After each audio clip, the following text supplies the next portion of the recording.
Ever since the 1920s, there's been a movie made called The Three Musketeers. Now, some have been good, some have been not so good. And now, 2011, we have another remake of this classic. So, how does this one fare up against all the rest?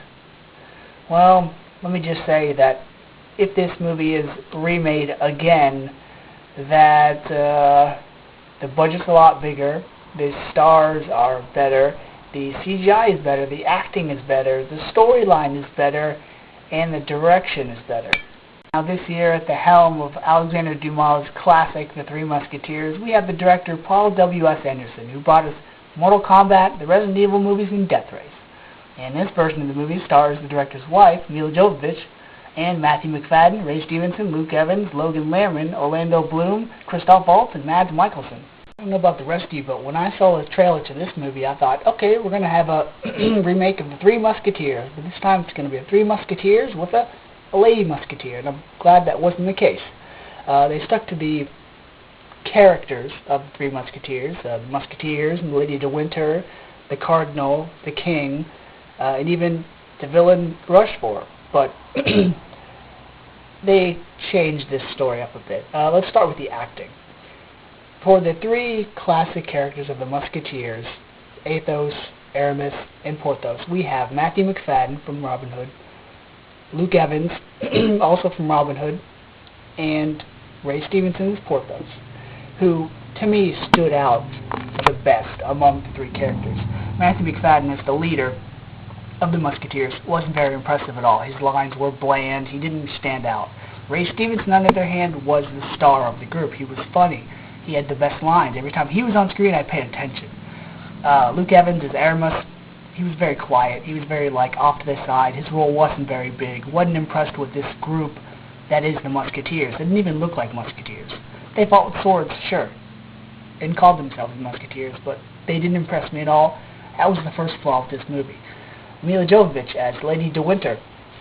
She played this role a lot like she played her role in the movie Stone and in Resident Evil, where she was very manipulative and cunning and a con artist with a whole lot of action moves.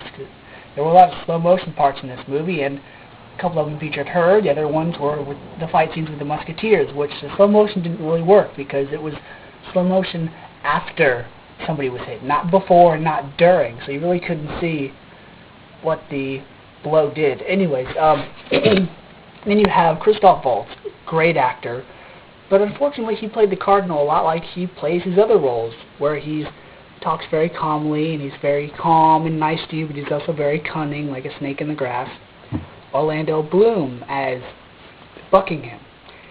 He played his role a lot like Johnny Depp plays Jack Sparrow, but a little more, is his character straight? Is he not? We don't know, because there's a lot of innuendos in the movie that kids don't catch. But to me, the real standout person in this movie, besides the veteran actors, was, what's his name? Logan Lerman. That's right, the kid from 310 to Yuma, who's also, he played Percy Jackson in the Percy Jackson movie. Very well done. As a young D'Artagnan, he did a good job, and even though he's kind of young, he played his role like a grown man. I mean, he sounded like Christian Bale. He delivered his lines flawlessly. He did a good job as the young hero. And then you have the reason I saw this movie, Mads Mikkelsen as Rochefort, the villain with the eye patch. Great job on his part. If him and Christoph Waltz were not in this movie, they really wouldn't have any good actors in this movie. I mean, Ray Stevenson is good, but him and Christoph and Mads really anchored the movie. Now, the general theme and tone of this movie is just like a Pirates of the Caribbean movie. Even the music sounded like it was from Pirates of the Caribbean. They even had airships. And if you don't know who Jeremy Johns is, he's a reviewer on YouTube. I'll put his link in the video. He does a great job. And he actually said something about this movie that really stuck out to me. He said that what this movie did to the Alexander Dumas classic is like what the latest G.I. Joe movie did to the original cartoon show. Well, I'm going to do them one better and say that this movie did to the classic Musketeers what Transformers did to the Transformers cartoon show and Dragon Ball Evolution did to Dragon Ball Z and Dragon Ball.